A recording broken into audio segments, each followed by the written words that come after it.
A very bad budget. Ganito inilarawan ni Senator Amy Marcos ang kinalabasan ng panukalang pambansang budget sa susunod na taon na isinumite sa Pangulo.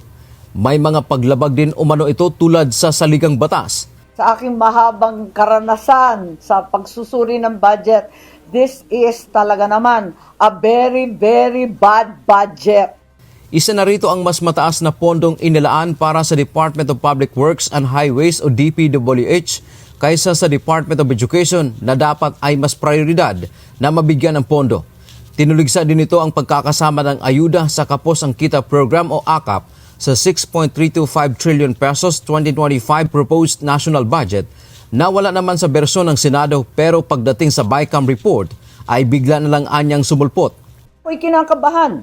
Mas alam ito ni Secretary Bersamin, ano? Article 14, Section 5 ng ating Konstitusyon, the state shall assign the highest budgetary priority to education.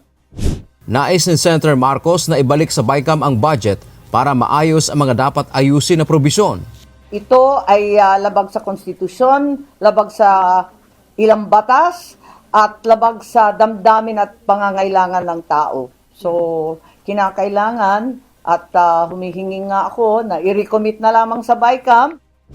Ngunit para kay Pangulong Ferdinand Marcos Jr., hindi kasama sa proseso ang pagbabalik ng budget sa BICAM.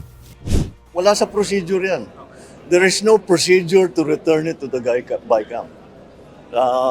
It's finished already in the House. It's finished already it's finished in Congress. Tapos na. So it's up to us now to look at the items and to see what are appropriate, what are relevant, and what are the priorities. Paliwanag naman ng Senadora, may mga pagkakataon kung saan muling inupuan o tinalakay at inayos ng mga mambabatas ang ilang naipasang batas tulad ng Magna Carta for Seafarers.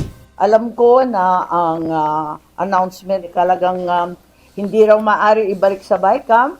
Nais ko lang ipaliwanag na pwedeng ibalik sa BICAM. Kung maalala ninyo yung Anti-Agricultural Economic Sabotage Act na approved on third reading 11 December 2023. Katagal-tagal. Tapos, napirmahan lang 30 September 2024. Pabalik-balik yan, nakailang BICAM yan. Dagdag pa nito, hindi magandang opsyon na i-veto ng Pangulo ang mga kontrobersyal na probisyon ng panukalang budget. Ang hirap kasi sa veto, mauuwi sa zero. Magiging zero. Kung ano man line item na veto, wala naman pupuntahan yan kundi zero. Naka-zero na nga yung PhilHealth, ine-negative 74 billion pa ba? Asang zero na yan. Tapos yung mga 4Ps, nasa 50 billion na tinanggal, isisiro pa ba natin yung buong 116 billion?